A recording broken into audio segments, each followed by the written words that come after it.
Bueno, esan behar dut horrena, eta beti hola izketan hasten ezenean goatzen zait, Jose Maria Valverde, nire estetikako irakasleak esaten zuena, idazlei buruz, esaten zuze, ofizioa da idazlearena, normalean, denek egin nahi dutena egiten dute, hori da bere bizitza kontatu, baina idazlei ordaindu egiten dute gainera. Bueno, hori bizka bat nik bizitza kontatu, ordaindu ez. Azkenean, idazlea beti da idazle, esan nahi dut idazle bezala bizi dela. Eta areago nire kasuan, espaitut beste inolako lanik egin azkeneko 30 urteotan, beraz, ohitura, gorputza, gimnasia, esaten dute asko gola maratoian da ibiltzen dienak, ez egun bat pasatzen haue korrika egin gabe nola antzematen duten, ez? Eta guk ere antzeman egiten dugu, hori da halako entrenamentu bat bezala, egun bakar bat pasa ezkero lerro bat idatzi gabe edo saio bat edo halako burutazio bat egin gabe, baita liburua bukatzezun egunien bertan ere, orduan etzea ondo sentitzen eta nik uste ez dala bakarrik halako zoze esan dizuke animikoa da, zoze fisikoa da, ohituta dago zure gorputza halako jekita handikan ordubetea edo eserita jarri toki batean eta badago gimnasia hori, eta orduan inora ez noa, esatera guantxe esan dugu, itzein dugu, Australiara joan behar detela, eta esan digu lagun batek sekulako bidaia dela, 18-20 ordu, eta pensatu dut, alaxe egingo dut, eta gian, pensatu dut, orduan hartuko dut bidaia, eta pensatuko dut, junetorrean jazoz idazten duden, eta orduan, azanare jo horrekin, garen atzetik, zego esko, 18 ordu horiek, oso harinak egingo dezki. Hasieran liburu bat idatzi aurretik, aipatu ditugun kuaderno egietan, zuek ere egingo dituzu, zuen kuadernoak eta zure apunteak duk ere bai. Normalean, guk egiten ditugu lanari buruzkoa, zer nola egin dago, hola egin daiteke eta bar. Eta egia esan, nebadako egunak idatzi aurreko gogo eta lotuta egon zen errepikapenarekin. Alegia, hasi pentsatzen, askotan kontuatzen zea, testu txikiak idaztean ere, azkenean nola esango nuke. Esango nuke, zu gorrialde bat hartzen duzu, eta esatezu, gorrialde honetan 4 aldiz esango dut, esate baterako, horma hitza. Eta zu kontuatzen zea, errepikapen horrek 4 esan, o 6 izan edo 10 izan desberdina dela, eta testua aldatu egiten dela. Hori lotuta dago noski erritmoarekin, eta erritmoa da, eta ja iritsi nahi, eta nahi bezu etxagun nahi, zatekan ez dut gauza berik esateko gau honetan. Gure bizitzan gauzarik garrantzitsuena, gure bizitzan, giza laua ezela, gure bizitzan garrantzitsuena da erritmoa. Dana da erritmoa. Eta adibide asko jarri ditzake, eta nikoi kasi edo baita irakurketa batean ikusi nun filosofo baten bide batez esaten zuela, esaten zuen dana erritmoa da, baita, maitasuna egitea ere erritmo kontua da esaten zuen. Eta, alegia, errepikapena eta erritmoa, eta orduan konturatzen zara generoa gaipatzen dira, normala da, liburu dendetan nolabait kokatu behar dira, ez? Unibertsitatean nolabait aztertu behar dira, baina oinarrian ezaguazen oberarik ez ipuia daude erritmoa. Beste gabe. Eta orduan, ipui bat izango litzateke, zugartzea, eta badakizu nola kanta batean bezala, 3 minutuko kanta batean bezala, zu badakizu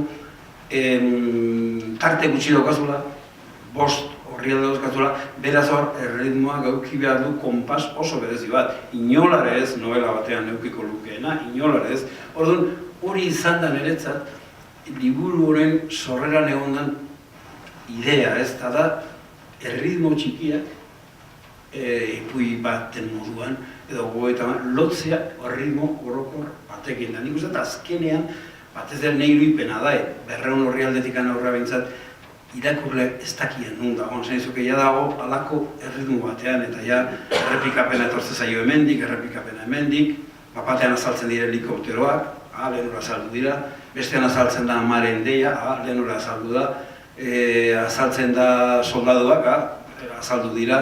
Orduan, elementu guzti horiek, ne ustez, erritmo bat sortzen dute. Eta nire idea izan zen, erritmo bat egitea. Hain, normala den bezala, abusatzen, ideia honi buru, hain ez abusatzen, Mikel Abarre buruz egin ditudan horietan, idea hori neukan burun, eta denak dira errepikapena, ritmo, zein nolak dituko da, ez kontrastatu, baina, azkenean, harrapatzen duzu teknika bat, eta hemen digan horre, ala ingo diate, ikusiko dut. Liburu egiten egin zen bitartian, egin nun, eta bain, haure oso esangurazu bat, eta ez da, nahiz bakarra hau pasazaiona, hartu dituen apunte pila bat, eta gaina kuadro batean dena, ze gertatzen zait, letra erdia zutela ulertzen bat. Haure, uste dut sintomatikoa da, uste dut horre badu zanai bat, baina egin behar dut, hor poeta portugaldar bat bazan, Seoane, ez ondo bazen nola. Eta bere portugues ez dezu, ez da idaztia oso besalar, ez dezun, eta orduan jenda, badago esatezun poeta asko idazten dituzte poemak eta baina esatezun, behak uste dute, esatezun behar portugues, ez que la diana el la. Eta horren esatezun, la diana no el la. Ez hori da, pixka bat, poesian arazua da, non dagoen diana jakitea, norberaren diana. Ez errepikatzeko ideia estereotipatuak, sentimendu estereotipatuak, kontuz, kanta bateako igual balio dute. Beti izango da maite zaitut, beti izango da, kantetan primera beti. Eta beti ondo da. Eta igual modu pribatuan edo laburrean balio du, baina, ez dakit, ambizio gehiago dima ez duzune badima poema bat utzi, benetan, jendeak esango duen almendikan 20 urteare hori, polita da, eutsi dio poema honek, ez da zahartu hoi, alegin hori egiten duzu, eta nola zaila baitan den, ikara handia emate baizu, orduan ez zezu, nahi beste. Baina egiten ditut, poemak, eta esate baterako, otxeko bat honez, ez dakit atera dudan hemen, baina guztiet, paraizo eta katuak gen, egin poema bat, esaten duena katu zaharrak, ez dakit inorrek zautzen, zautzen katu zaharrak? Eta katu zaharrak, eta historia zein dago, historia da katu zaharrak, alako batian, gaudek 60 urtetan gero, katu zaharrak alako batian haste jala pensatzen, egile otedan, leyenda hori, dilona katuak 7 bizitza dituzten. Euskara eta beste hizkuntzak oso geizki egoitzen dira. Hoi da, gure tragedia. Oso geizki egoitzen dira, oso. Eta beste hizkuntzetatik euskarara, itzulpena, ondo da, ze behin irakurritzuk, nola esango nukenik, enikoa sartzea, ze oso gai bilurria da, baina hori da, hala da, beste hizkuntzetatik euskara ondo tortzen da, baina euskaratik beste hizkuntzetara, eta batez ere da, arazo bakarrik, izugarria da, eta arazo lexikala da. Arazo lexikala da, eta ez da iz bat badagoen o ez dagoen, hori da, lexiko ugaritasunak ondituen ondorioak, zezuk hizkuntza batean lexiko ugariten ondia aldimokazu, zuk egitura muitzen dituzu modu batera eta ez bestera. Orduan, esan edako itzultzian, konturatu behar duzu, zailtasun izugarria da. Baina, baita ere ez duzu apanata bat izan behar eta pentsatu hizkuntzen artean beti daude konpensazioak. Esate baterako, euskaraz idaztian ia berez hizkuntzak oparitzizun kadentzia bat. Eta da, nire izugarri maite dudana, euskararen kadentzia hori, gerundio pila hori, eta dana, orduan badirudi hizkuntza doala, ez dakit nola esan, niretzako beti sensazio da euskara idaztean, ondaitekela alako ibai manso bat bezala lasai doa, baina dihoa sendo. Erderaz berriz, beti doket ideia, lexiko izugarria da, baina benetan aditza beti dago saltuka, benetan da oso mia bezala horitzen zainei, oso mia.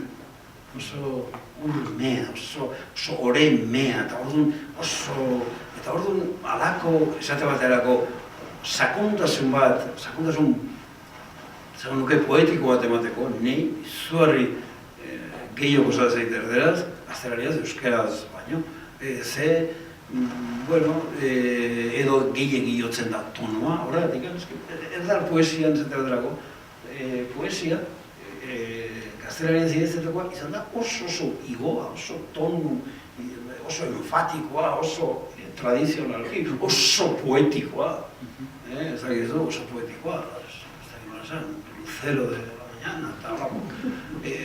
Bueno, orduan, esan nahi den, itzulpena zaila da, ez dutelako ondo egokitzen. Eta ez dira ondo egokitzen, alde batetik batek duen, esango nuke, majestate hori edo, osotasun hori edo, ibaiaren zehar hori, bestia dalako urduria, eta aldi berian, lexikoak ematen du zehaztasun aukera. Gaur bertan haitu nahi, garrikanok hitz egiten, jakina, zu jarri behar duzu, zu Florentzian zaude, eta dago, Galleria de la Academia, italiano, ez da, hola esaten da, Galleria de la Academia. Eta kau, erderaz esaten zu, Galleria de la Academia. Ez dago inolako zeik egin beharrik. Jendea zeikin ulertzen du eta izan danak badaki. Euskeraz jartzen baldin baduzu, Akademiako Galleria, ja, pixka bat galdu duzu lehen uneko enbastio.